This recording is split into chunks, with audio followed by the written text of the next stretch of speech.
अब बच्चों हम लोग डिस्कस करेंगे ह्यूमन पॉपुलेशन ग्रोथ के बारे में।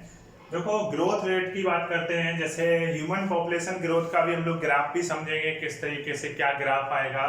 उसके पहले हम लोग जानेंगे ह्यूमन पॉपुलेशन ग्रोथ। अगर हम लोग ह्यूमन पॉपुलेशन ग्रोथ की बात करें तो 1960 से 1970 तक लगभग इसकी जो रेट थी वो थी 2.1%। ये आपको याद करना पड़ेगा। 2001 में थी 1.7% और 2011 में है लगभग 1.5। जो जनसंख्या ली जाती है, आपको मालूम होगा हर 10 साल में लगभग जनगणना होती है, पता किया जाता है कहाँ पे पॉपुलेशन कैसा क्या है।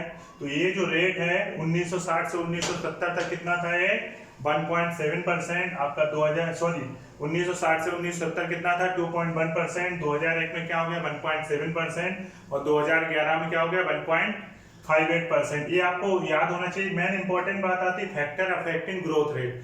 ग्रोथ जो रेट है उसको इफेक्ट करने वाले कौन कौन से फैक्टर है, कौन कौन से फैक्टर हैं जो इस पे प्रभाव डालते हैं। अब यार सिंपल सी बात है, ग्रोथ रेट क्या है?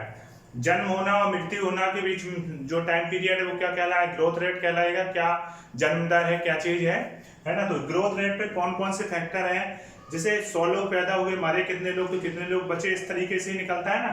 तो यहाँ पे क्या है, जैसे ग्रोथ रेट को कौन कौन से फैक्टर हैं, कौन कौन से कारक हैं जो प्रभावित करेंगे। जैसे पहला मैंने बोला बर्थ रेट।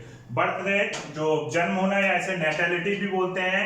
ये पिछली बार नीट में आया था कि बर्थ रेट का दूसरा नाम क्या होगा, तो नेटेलिटी बोलेंगे। क्या बोलेंगे, जैसे डेथ रेट को बोलते हैं मॉर्टेलिटी। क्या बोलते हैं, M for mortality, M for मरना। डेथ रेट को मॉर्टेलिटी, जबकि जन्म लेने को क्या बोलेंगे, नेटेलिटी। तो ये अब नेटेलिटी क्या है, ये 1000 लोगों में देखी जाती है। मैंने कहा नंबर ऑफ बर्थ पर 1000 इंडिविजुअल इन पॉपुलेशन, इन्हें एक साल में 1000 लोगों में कितने लोग पैदा हुए। लगभग आजकल जो देखा जाता है वो 17 लोगों का माना गया।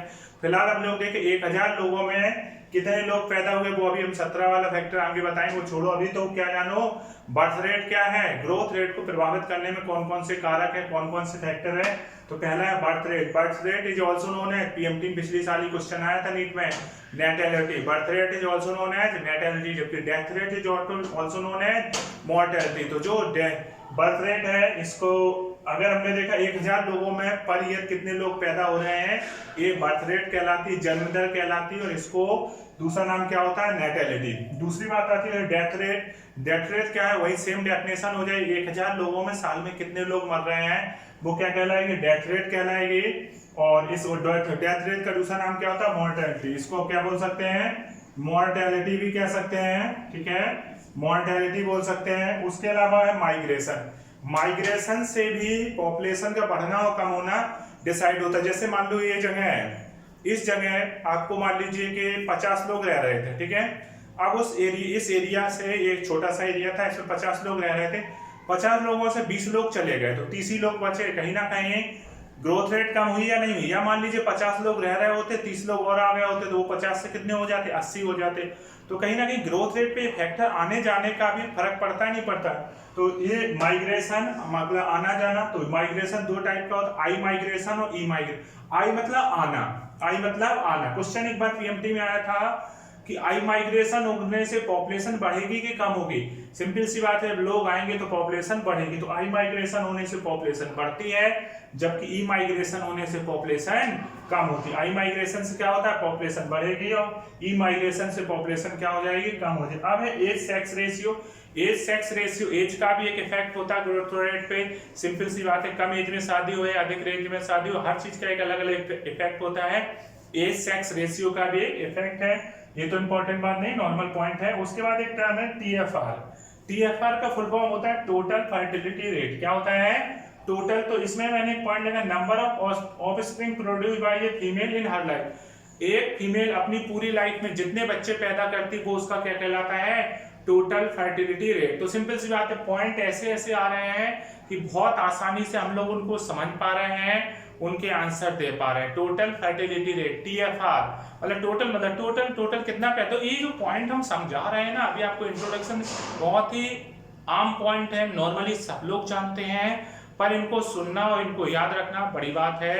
बहुत आसानी से आप इनको याद रख सकते हो, एक सामाजिक लेवल पे सब लोग ये सारी बातें जानते हैं। पर आगे जो चीज आएगी कॉन्ट्रासेप्टिव वगैरह बहुत सारी चीजें हैं, इंपॉर्टेंट है, उनमें क्वेश्चन बनते रहते हैं, हर साल बनता है। ये तो इंट्रोडक्शन चल रहा, बनने को इस पे भी बनता है, जैसे नेटेलिटी पे पिछली बार। छोड़ना हमें कुछ नहीं, क्वेश्चन कहाँ से बन जाए कुछ भरोसा नहीं। हम लोग इसके आगे देखते हैं, हम लोग ग्राफ वगैरह डिस्कस करेंगे पॉपुलेशन का, उसको देखते हैं। अब जैसे मैंने एक टर्म लिखा है रिप्लेसमेंट लेवल। क्या शब्द लिखा है मैंने?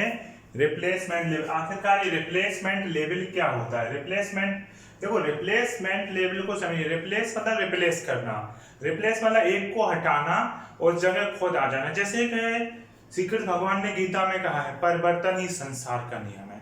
परिवर्तन ही संसार का नियम, उन्होंने जैसे एक बात कही, बिल्कुल मतलब श्री कृष्ण भगवान जो कहते हैं 100% सही है। मतलब लोग उस चीज को फॉलो करें, गीता को तो हमेशा बहुत आगे जाएं, कभी फेल होने का चांस ही नहीं रहे। उन्होंने क्या बोला, और हर चीज उनका ये जो लॉ है ना हर जगह अप्लाई होता है। जैसे उन्होंने कहा परिवर्तन ही संसार का नियम है, जो आज तुम्हारा है कल किसी और का होगा, पहले किसी और का था। मतलब ये बात एकदम सही है। कहीं ना कहीं जैसे हम लोग ही हैं, एक वैसी बात ले लो, परिवर्तन जिसने धरती पे जन्म लिया उसे मरना है, निश्चित है। कहीं ना कहीं देखा जाए जैसे हम लोग हैं, तो जैसे अधिकतर लोग अपनी 3 पीढ़ी देखते, कोई 4-5 भी देख लेते। जैसे हम लोग क्या कि हमने अपने दादा दादी को देखा, अब दादा दादी चले गए, पापा मम्मी हैं, पापा मम्मी। मतलब होता क्या है कि जब दादा दादी यंग थे तो पापा मम्मी छोटे। मतलब कि अब क्या है कि कहीं ना कहीं होता क्या है, एक एज के बाद जैसे होता है कि अभी पहले हम लोग बच्चे, फिर हम लोग यंग, फिर हम लोग बूढ़े, फिर हम लोग चले गए। मतलब दादा दादी चले गए, पापा मम्मी चले गए, फिर हम लोग चले गए, फिर हमारे बच्चे आए रोज।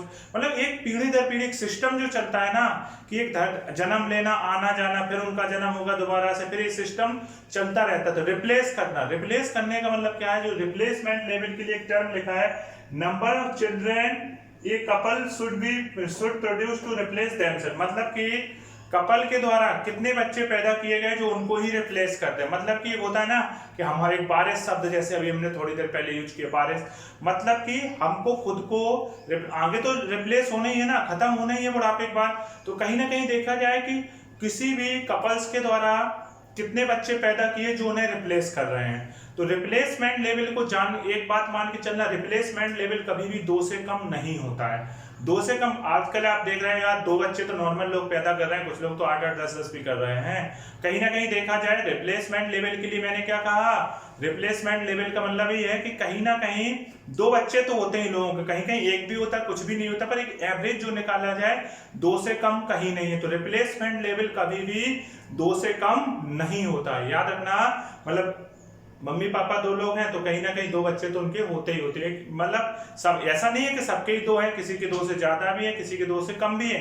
फिर भी जो रिप्लेसमेंट लेवल होता है वो 2 से कभी भी कम नहीं होता। तो मैंने कहा रिप्लेसमेंट लेवल जो होता है नॉट इक्वल टू, मतलब कि 2 से कम नहीं होता, 2 से ज्यादा ही हो जाएगा। रिप्लेसमेंट लेवल की जो रेट बताई 2.7 है डेवलपिंग कंट्री, जबकि रिप्लेसमेंट डेवलप जो विकासशील देश है, सिंपल सी बात है वहां की पॉपुलेशन ज्यादा है, तो विकासशील देशों का जो रिप्लेसमेंट लेवल है वो 2.7 होता है।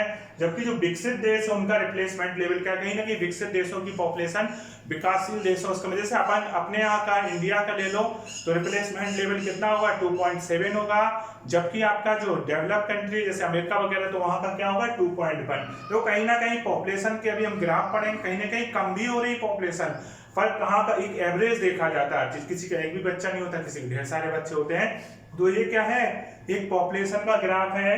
ध्यान देना, रिप्लेसमेंट लेवल, रिप्लेस आप कैसे याद रखोगे, रिप्लेसमेंट लेवल का मतलब क्या है, रिप्लेस करना। रिप्लेस किस तरीके से करना, अपने पेरेंट्स को रिप्लेस करना ही क्या है रिप्लेसमेंट लेवल है। रिप्लेसमेंट लेवल कभी भी 2 से कम नहीं होता है। और डेवलपिंग कंट्री में कितना है देखा जाए 2.7 है, जबकि डेवलप कंट्री में कितना है 2.1 है। हमने आपसे डिस्कस किया population growth parameter. Population growth parameter में अगर हम लोग देखें तो पहला मैंने लिखा है एनुअल एवरेज ग्रोथ रेट। कौन सा लिखा है, एनुअल एवरेज ग्रोथ रेट के बारे में डिस्कस किया। जो एनुअल एवरेज ग्रोथ रेट के बारे में लिखा है, फॉर्मूला लिखा है P2 - P1 upon P1 into N into 100, ठीक है ना। ये फॉर्मूला आपको याद रखना पड़ेगा, P2 - P1 upon P1 into, अब P1 क्या है, population size in previous years. मान लीजिए 2011 में जो जनगणना हुई वो, तो P1 क्या है, जो पहले जनगणना हुई P2 क्या है जो बाद में, अभी जब सिंपल सी बात, अभी की पॉपुलेशन पहले से ज्यादा होगी। मान लो पहले 100 लोग थे तो अभी 120 लोग हैं, तो 120 माइनस क्या हो जाएगा 100 अपॉन क्या है P1 पुरानी वाले इंटू n। n का मतलब क्या है number of year between two census, दो जनगणना के बीच का समय। मान लीजिए पहले जनगणना कब हुई थी 10 साल पहले, और आज 2010 में हुई थी, अब 2000, तो 10 साल हो गए हैं, मतलब 2011 से 2000, तो 10 साल तो इंटू 10 हो जाएगा। तो समझ में आया, ये होता है एवरेज वृद्धि दर क्या है, एवरेज पॉपुलेशन का वृद्धि दर क्या, पॉपुलेशन किस तरह। और डबलिंग टाइम क्या होता है, डबलिंग टाइम है कि कितने टाइम में पॉपुलेशन डबल हो जाएगी। तो डबलिंग टाइम का फॉर्मूला होता है 70 अपॉन ग्रोथ रेट परसेंटेज। क्या होता है 70 अपॉन ग्रोथ रेट परसेंटेज। तो इससे आपका डबलिंग टाइम क्लियर हो जाता है कि डबल कितने दिन में होता है। तो वो चीजें भी अभी आगे आएंगी, कितने दिन में डबल हो रही पॉपुलेशन क्या है, ये चीज क्लियर हो गई। अब हम लोग ग्राफ डिस्कस करेंगे पॉपुलेशन के, ये चीज आ गई बच्चों, ओके।